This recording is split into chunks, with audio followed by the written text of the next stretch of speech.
Hey everyone, I'm Mike and welcome to my channel. So in today's video I'm going to be doing a step-by-step guide as to how you can do gesture drawing. I know a lot of people have seen some of my videos and I keep getting questions about it, so I figured I'd make a nice long video for you. So what I'm going to do is I'm going to kind of do a step-by-step guide on this particular model and doing this particular gesture, and then at the end I'll do like a sped up 5-minute or so demo of me doing it with a bunch of gestures. So the thing I'm going to say right off the bat is this probably isn't going to come out perfect as I'm doing it, only because I'm so used to drawing quicker, and that's something that's really important with your gestures. If you slow down quite a bit to try to get things right like I'm getting ready to do, the odds are you're not going to get a decent gesture. It's going to look stiff. That's why I would recommend only doing maybe a minute and a half or so when you're doing your gestures, just because you don't want to be thinking too much. So the first step is to look for the line of action, or I like to call it the line of best fit. So I would say personally, if I were to look at this, the thing that I would see is this line that goes, there's two lines actually. There's one that goes like this, and there's one that goes like this. So if I were to take away this picture, you could kind of see why I'm looking at those two particular lines, because if you just draw those lines, you're kind of making up a good portion of this model, right, of her gesture. So those are two lines that I'm looking at. If you want to practice identifying that, because I'm not actually going to draw those in this demo as I'm kind of plotting out this gesture, I would recommend you do only 10 to 15 second gestures where you're spending about half of that time just observing what you're looking at and then quickly doing a line. It would look something like this. So it plops up for you like that, and you look, and then you go ahead and do your line, right? And that's really it, and then you would go to the next gesture. The reason why that's so important is because it's going to help you get the overall flow of your gesture. So the next thing that I like to do after I've found that line is I like to look at the head first, but then I go through all the bigger body parts and the angles that they're at. So let me start off with the head, like I said. Again, we're not going for perfection here. We're going for a gesture. A gesture is just getting a representation of what you're looking at. So the thing that I see right now, and I haven't drawn the lines yet for it, is I actually see that the rib cage, if I were to put it on an axis, is kind of going like that. So that's telling me that the rib cage is tilted in this direction. So I'm going to draw that. And now in the rib cage itself, I'm looking at the midline. It's going to start at this notch right here. I think it's called like the suprasternal notch or something like that. But you want to look for that notch because it's going to point you, as you can see, there's almost like this arrow in the direction of where the midline of the rib cage is. So the midline is right here. I like to draw that just a bit, and then I also like to add in the bottom of the ribs. Okay? So we have that, and now I'm kind of looking at actually this line that's happening in here, and I'm thinking about that line as I place this circle, which is just kind of a placeholder for where the abdominal region is just in general.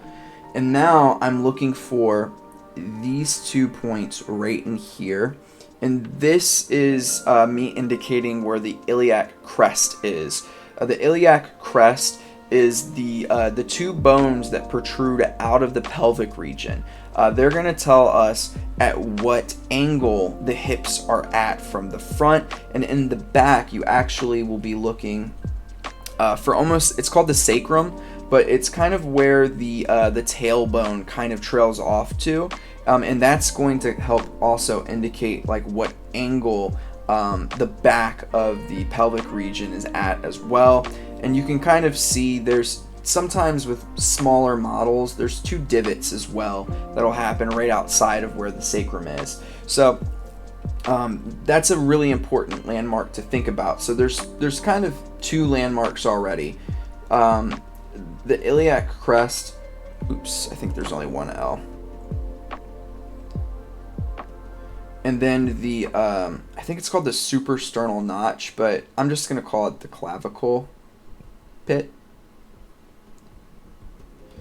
which is this area here.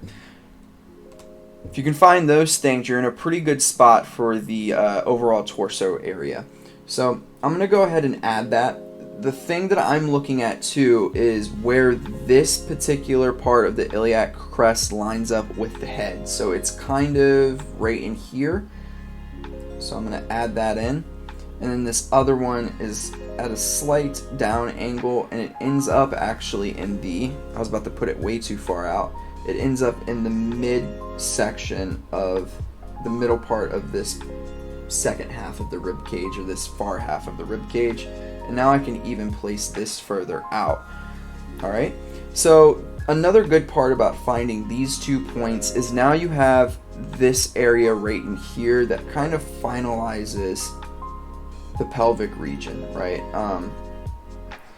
And it's giving you a nice clean area to start the upper leg, which is where we're going to head next. I would recommend in this particular gesture to go for the load-bearing leg first, which is this one right here. So for the load-bearing leg, we're noticing that, or I'm noticing that the knee is also going to land in the middle of the head almost. So, and this is lined up with almost with the belly button, but it's definitely lined up right here with the suprasternal notch. So I'm going to place that here. It's going to come down like this. Oops. Alright, I need to shrink this down a little bit, sorry. It's not a bad thing to draw big, folks. It means you're using your shoulder. Don't want to use your wrist. Alright, so I'm going to finish the leg off by adding the tibia. And this is lined up with the knee, but it goes outside of the knee and then back in. That's a little too long. Outside, back in, right here. And then you want to check the overall size of your leg. I would say my leg is slightly big, but I'm going to keep it as is. I can just take the foot and go up with it. And now I'm going to go ahead and do the other leg. So the other leg has this continuation of here going. So if I were to look here, it's going to go into here. The knee overlaps this other knee and pops out over off the side. And now we can fill this in here. Alrighty. And now we can see that this lower leg is facing kind of towards us, at least the top of it is, but it's going back in space. So when we do this cylinder, we want to make sure that that cylinder is also going back in space. Alright, and now we're seeing too, the ankle is above this other ankle. So let me pause for just a second. I'm going to add to our list of landmarks. So you have the iliac crest, the clavicle pit, or the suprasternal notch. You have the knees, the ankles, and you're always looking at the relationship that they have to one another and other parts, right? Other things, other landmarks within the gesture. And again, this is going to take some time. What I would recommend is just go through your gestures, like I said, 1 minute 30 seconds. Over time, what happens is your brain starts to automatically look for these landmarks without you really thinking about it. At first, you're going to think about it quite a bit. But again, you'll get more and more comfortable, and soon you'll see that you just kind of subconsciously kind of work through it. One thing I'm already seeing, I do this a lot, and it's because I start with the head. My head's a little too small, so I'm going to expand that out just a bit. Alrighty. So now we have all of this in. The next really important thing is to make sure you ground the feet. So the feet are so important that I would say if you are struggling towards the end of your gesture to get the feet in, and each time you move on you don't get a chance to actually finish off the feet, you need to probably add 10 to 15 seconds to your gesture time that you have allotted for each gesture. And that's because the feet ground your pose. It makes it look more finished. Super duper important. So the next thing that we'll look at, I'm going to actually pull this down just a bit so we have room for the landmarks and we have room for the next piece, is going to be the shoulders. So, and this is the next landmark too. So the shoulders are at an angle like this. So I want to make sure I kind of situate that angle correctly in mind. So I would say that's fairly accurate. So now I'm going to add this back part of the shoulder and then start with this closer shoulder. Kind of just going to start to kind of plot out this upper arm. The elbow is well above the head, and then the lower arm is going away from us in space. And now I can go ahead and add this other arm.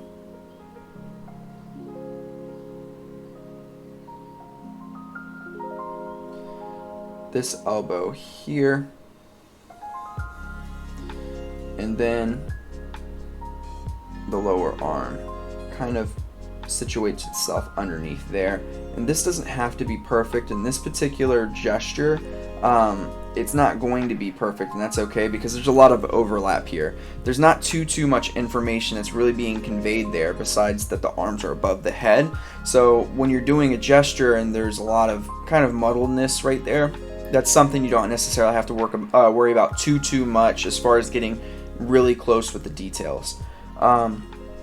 So now what I would recommend is if you've gotten this far and you still have some time left, you can go ahead and start to solidify the sides of your drawing. And for this one, you can kind of see there's this line in here that I want to emulate, and then this line in here. So that's in here. This is coming around and back in. One thing I'm noticing is that I don't think this is quite wide enough, so I'm going to back out just a bit, and I'm going to make this a little wider. Perfect. Alright, and then this side, it's kind of hard to see just because I had to block the chest region for this model for obvious reasons, but there's a pinch that's happening in here. So we want to get that pinch, and I would say the overlap is actually coming from the lower body. So I'm the lower part of the torso. So I'm going to kind of indicate that here. It's probably a little too much.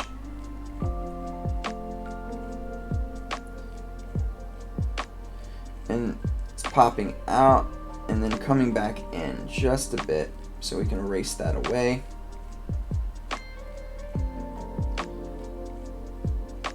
And I'm going to add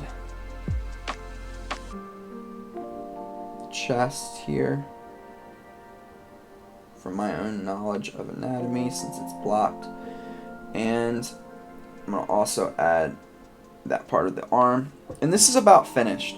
So those are the things that you really want to look at. So just to kind of review, step one is finding the line of action.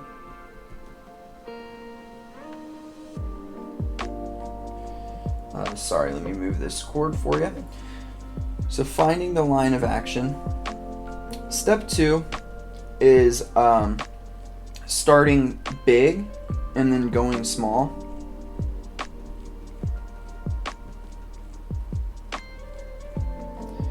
Step three, landmarks and how they relate to one another.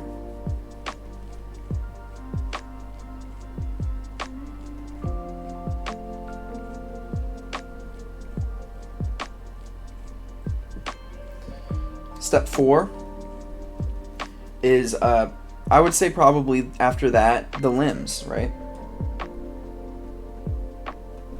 And then within this, feet. Okay, that's pretty much it, right? After you get those lines in, if you need to correct as you go, that's perfectly fine. But keep it quick, keep it as fast as you can, keep it as simple as you can at first, and then you clean things up a little later. So, for instance, for this one, some of the stuff I would clean up would be in here. I want to show that this leg is in front of the other one, so I would clean that up. I would also want to clean up in here. I'll probably clean this up a bit. Add this line. I'll probably play with this a little bit more because it's not quite right. Just stuff like that, right? So the thing that I would recommend if you're just beginning as a or doing gestures, sorry, I messed this up a little bit, so I wanted to quickly, it was bothering me. If you're just learning how to do gestures and you want to check your work, if you're working digitally, what you would do is you would come in here and you would take your model that you drew and you just place it over top of the actual model.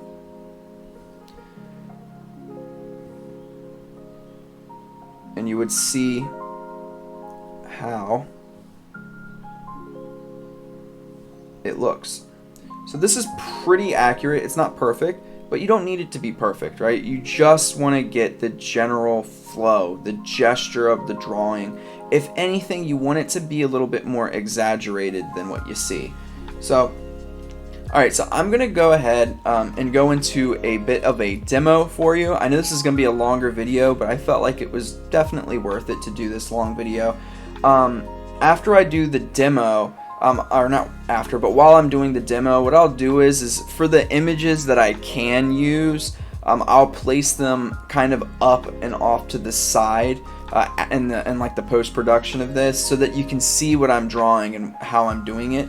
I'm going to speed that part of the video up, but just know each gesture, I give myself 1 minute and 30 seconds. So I'm going to go ahead and get into that piece. If that's something that you want to see like live and kind of talk to me and ask me questions, I stream and do gestures twice a week. I do them on Tuesdays and Thursdays. So I'm going to go ahead and do that. I hope that you enjoyed the video. I'm going to plop in at the end, wrap things up, and I'll see you then.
Alright everyone, I hope that you enjoyed the demo, and I also hope that you learned something from it, because I make mistakes too, right? I'm still doing this process, I'm still learning, and I make plenty of mistakes during my time, because you can see some of these aren't really in great proportion, and that's because I was running out of space. I made mistakes about like my time management and stuff like that, and it kind of pushed everything back. So there's always room to grow and learn. Hopefully this video helped you like kind of establish some of what the fundamentals are of gesture drawing. Leave comments down below, ask questions, and join the Discord if you would like. I give people feedback. I would be more than happy to give you feedback when I can. But anyways, I hope that you enjoyed the video, and for those of you who stuck around all the way to the end, maybe think about subscribing and giving a like to the video. And I also really appreciate you, because this is a long one. Alright everyone, I'm Manga Mike, and I'm out.